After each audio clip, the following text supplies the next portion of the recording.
सबसे पहले मैं आप सबको दिल से धन्यवाद करता हूं कि आप लोगों के आशीर्वाद से हरियाणा में non stop Bharatiya Janata party की सरकार को आप लोगों ने तीसरी बार बनाने का काम किया है। मैं इंद्री के तमाम बुजुर्गों, माताओं, बहनों और भाइयों का, युवा साथियों का बहुत बहुत धन्यवाद और आप सबका स्वागत करता हूं। आज मुझे खुशी है कि इंद्री के इस धान का कटोरा जो आप इस बीच में आने का मुझे अवसर मिला है, जिसे धान का कटोरा कहते हैं, मुझे आकर के आप लोगों के बीच में एक बड़ी खुशी का अनुभव हो रहा है। यह पावन नगरी, ये बाबा सिमरन दास जी की कच्ची समाधि के आशीर्वाद और संरक्षण से ये फल फूल रही है।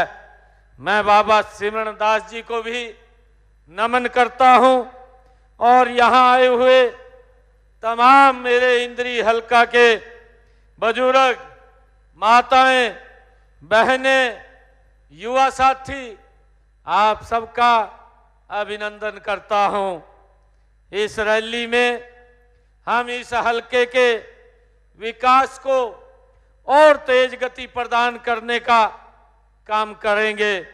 मुझे खुशी है, जब मैं पीछे यहां पर आया था तब भी 12 मार्च को जब मुझे पार्टी के वरिष्ठ नेताओं ने यहां की जिम्मेवारी सौंपने का काम किया था, तो मैं सबसे पहले अगर कार्यक्रम कहीं रखा था तो मैंने इंद्री में रखा था। इंद्री की पूरी तैयारी हो गई थी।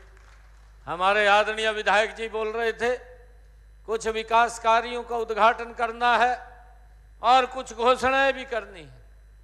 जब मैं यहां पर आया था, एक दिन पहले चुनाव आचार संहिता लग गई थी, हम वो घोषणा नहीं कर पाए थे, परंतु आप लोगों के बीच में हमने ये कहा था कि हम इंद्री के विकास में कोई कमी नहीं रहने देंगे और इंद्री को विकास की गति में तीव्र गति से आगे बढ़ाने का काम ये हमारी सरकार करेगी।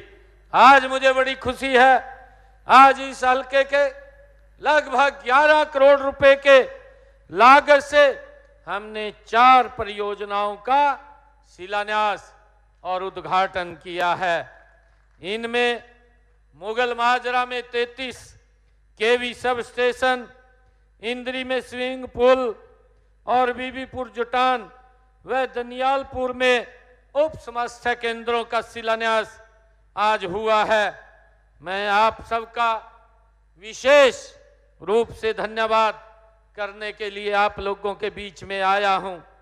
आपने हमें जो तीसरी बार हरियाणा प्रदेश की जन सेवा करने का दायित्व सौंपा है, आपने तीनों बार भाजपा पर विश्वास जताया है और जन विरोधी ताकतों को हराने का काम ये हमारे इंद्री के ये सरदारी ने किया है। मैं आप सबका बहुत बहुत धन्यवाद और आप सबका स्वागत भी करता हूं। जब मैं देखता हूं पिछले लोकसभा चुनाव में और अब के विधानसभा चुनाव में आपने उन ताकतों को जब करारा जवाब देने का काम किया है जो संविधान में को खतरा बताकर अपनी राजनीतिक रोटियां सेकने का काम कर रहे थे।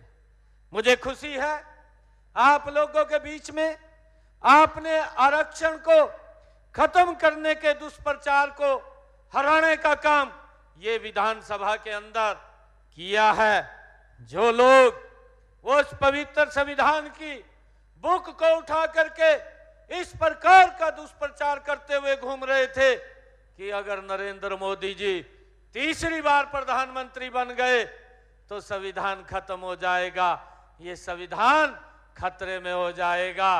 परंतु मैं आप सबको प्रणाम करता हूं कि आप लोगों ने ऐसी दुष्प्रवृत्ति की ताकतों को बाहर करने का काम किया है और उनको कड़ा जवाब देने का काम ये मेरी इंद्री की सरदारी ने किया है कि कांग्रेस जो ये बोलती थी, मंचों से बोलती थी कि संविधान को खतरा है, संविधान को कोई खतरा नहीं है।